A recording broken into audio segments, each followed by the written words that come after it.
What's up, guys? Welcome back to my channel. If you guys are completely new, hello, I am sincerely Niko, and in today's video we are going to be doing a story time.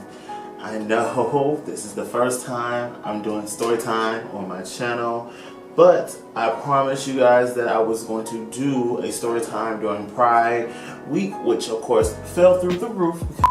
Once I recorded the story the first time, I kind of got a little bit detached from society because it's so funny, but yet I was scared to tell it, and I didn't want to even upload the rest of the videos that follow behind it. I just didn't feel like it was up to par, so I wrote down my thoughts, talked it out with my homegirl, my YouTube wifey, Mahogany. Shout out to you, Mahogany. And she told me to tell my story. So as you guys can see what the title is below, this story time is how I got catfished by my dad.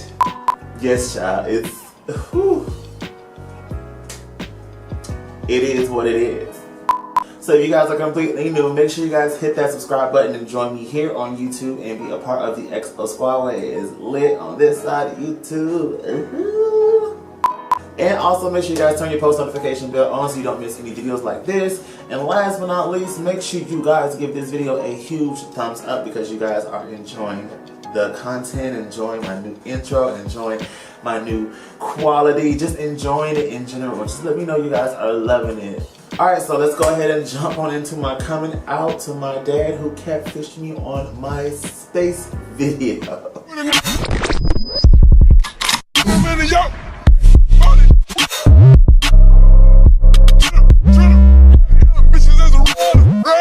Alright guys, so let's kind of rewind and take it back and, go back in the days when MySpace was the place to be. If you was not on MySpace, then you do not, you do not belong on social media. You had people who are influencers. You had, MySpace was the thing. MySpace was everything. Back then, if you was on MySpace, you was like a secret coder. You could code your MySpace to have music playing, have a different backdrop. You just, you was the issue. Your MySpace page was tea. You can blow up like Tila Tequila, and of course, Jigsaw Struggle. We're not gonna talk about him because he's not really allowed on my channel, Lord Voldemort. But those people kind of blew up on MySpace, and of course I did follow them at that period of time, and I was trying to get my page to be tea as well too. So I had my music playing. At the time it was 112 Peaches and Cream. Right there and there you already know I was gay as hell.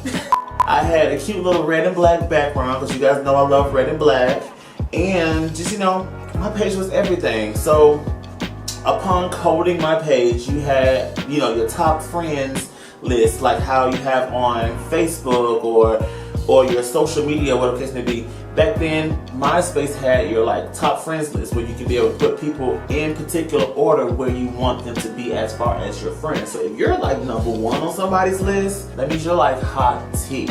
Or just a really great close friend and they just wanted to value you and let you know that you're number one in their life or on their social media. So people would typically click on the first top 5. But anyways, back then I had twerking videos, I had little skits, little memes. I was a little hot little thought back then in 2005 and 2006. You couldn't tell me nothing. I was like a fresh hot pocket, ready to be eaten. I was steamy, hot, and ready. Very much so. Edible. So anyways, my top friends list. That's where you got the tea about who I was. So in my top friends list, I kind of kept it really neutral, but you could tell that I had a little bit of persuasion inside of me. So every odd number was a female. My number 1 was my cousin Courtney. Of course, we was like 2 peas in a pie, ace boom boom. She goes left, I go right. She goes right, I go left. But we always connect.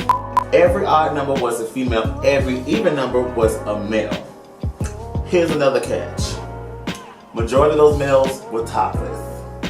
So there was this particular guy. His name was Don. Remember that, Don.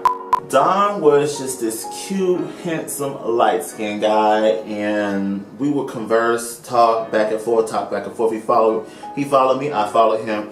And then I rotated my friends list and I updated and put Don on 10. As time progressed, Don stopped conversing with me, but then my family members started popping up on my page. And my little sister started following me, my little brother started following me, my aunts in Alabama started following me and commenting on my page and just be like, you know, you're so handsome, I love you, da da da da. I'm like, who are these people? Why are they, you know, where they coming from? And Courtney would tell me that these are your family from Alabama. How do they find your page? And I'm like, do you have me on your friends list?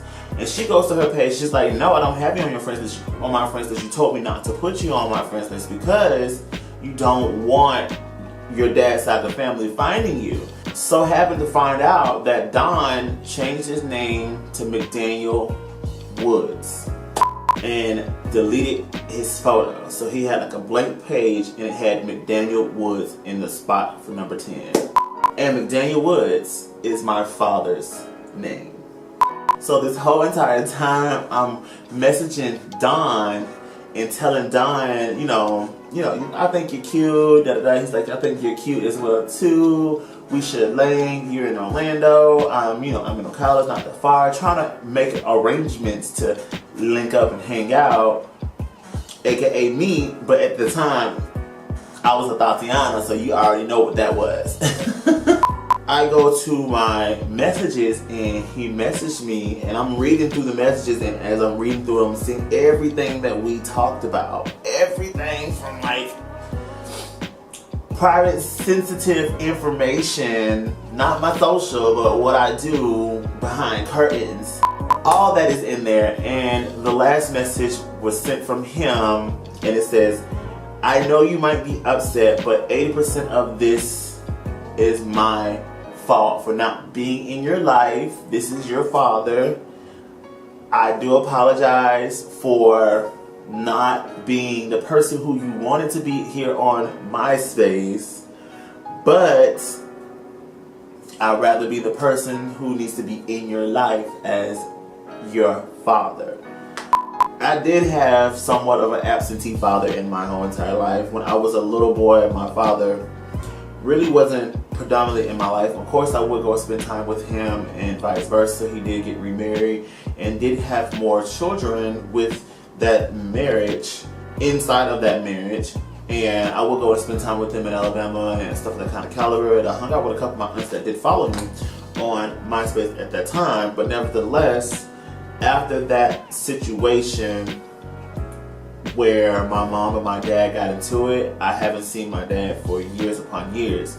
And little behold, after that incident, my father popped up and was like, let's talk. So pretty much, this wraps up the story, is that you gotta be careful. If they look a little bit too fine and there's not enough information on their page, 9 times out of 10, they're catfish. So you need to go with the necessary precaution. Don't send any money, don't send any private information, don't tell them about you and what you do until you get information from them that is more valid and actual facts. So with that being said, I'm going to end this video here. I hope you enjoyed my little somewhat sad story time, and I will see you guys in my next video. Peace out, guys. Bye.